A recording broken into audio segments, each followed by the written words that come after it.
Սահմանադրական կարգը բռնի տապալելու, պատերազմ քարոզելու նպատակ հետապնդող բռնության և դաժանության քարոզ պարունակող տեղեկատվություն, քրեորեն պատժելի կամ օրենսդրությամբ արգելված այլ արարքների կոչեր և նմանատիպ բովանդակությամբ հաղորդումներ տարածելը կարգելվի տեսալսողական հաղորդումներով։ Տեսալսողական մեդիայի մասին օրենքում այս փոփոխություններն առաջարկում է բարձր տեխնոլոգիական արդյունաբերության նախարարությունը։ Խոսքը վերաբերում է ցանցային օպերատորներին, այլ ոչ թե հանրային մուլտիպլեքսի 3 տասնյակից ավելի հեռարձակողներին, որոնք արդեն իսկ կարգավորված են օրենքով։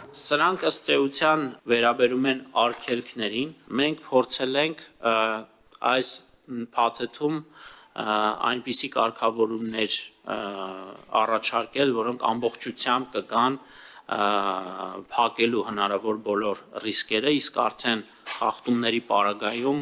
հանձնաժողովի համար շատ հստակ իրավական հենք կունենանք սանկցիոն գործողություն իրականացնելու համար։ Օպերատորի հասույթով պայմանավորված տուգանքների չափեր են նախատեսված։ Սահմանվում են նաև ցանցային օպերատորի լիցենզիայի գործունեության կասեցում ու դադարեցում։ Արդյոք նախագծով հավասարեցվում են նրանց ու հանրային մուլտիպլեքսով հեռարձակողներին ներկայացվող պահանջները, հետաքրքրվեց հանձնաժողովի նախագահը։ ՀՌՑ-ի գումարը վճարող մեր հեռուստաընկերությունները նշում էին, որ ամսական 7 միլիոն կամ 8 միլիոն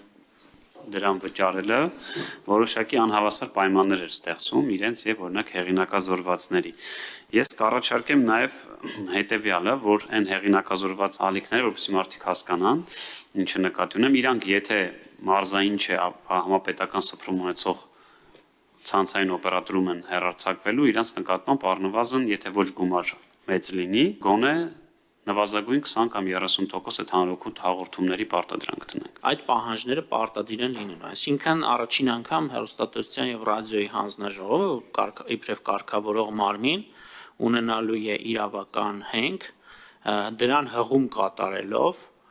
պահանջելու համապատասխան որակի հաղորդումների հեռարձակում։ Կնյազ Հասանովին հետաքրքրում էր, թե ինչպես կարող են պայքարել անձի նկատմամբ սոցիալական հարթակներում սուտ տեղեկություններ, վիրավորանք ու հայոյանք պարունակող խոսքի դեմ։ Մենք ակնկալում ենք, որ օրինակ օպերատորների հետ համապատասխան աշխատանք տանենք, հասկանալու արդյոք տեխնիկապես հնարավոր կլինի նաև համացանցային տիրույթում տվյալ արդեն իսկ իրավախախտում համարվող ծրագրերի արգելափակումը իրականացնել, բայց սա հեշտ աշխատանք չէ։ Եվ ես պետք է խոստովանեմ, որ սա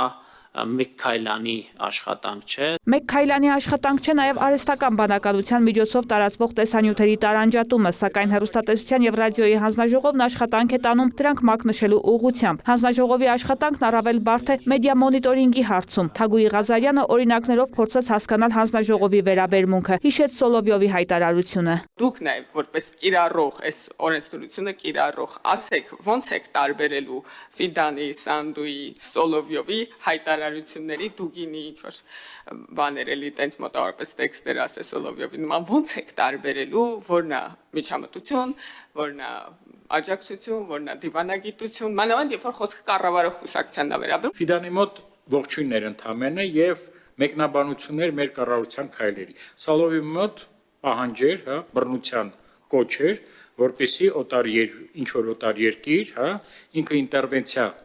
կիրառի Հայաստանի շատ կարճ այդ երկու նախաձեռնությունները լրիվ բավարար է, որ հասկանանք դրանք տարբեր են, Եթե նույն Սալովյով ողջուներ ընդդիմության քայլը, որը ուզում է մասնակցի ընտրություններին, որը Ռուսաստանն հետ ուզում է պայմանագիր կնքի, որևէ այնտեղ բռնության կոչ չկա, դա ողջույն է այն քաղաքական ուժի, որը իրենց կարծիքով տանում է իրենց օրակարգ։ Սոլովյովի հաղորդման հեռարձակումը հանրային մուլտիպլեքսում արգելված է։ Օրենքի փոփոխություններն օրինակ իրավունք կտան, որպեսզի նաև ցանցային օպերատորների դեպքում արգելք կիրառվի։ Հանձնաժողովում նախագիծը դրական եզրակացություն ստացավ։ Վարդուհի Արզումանյան, լուրեր։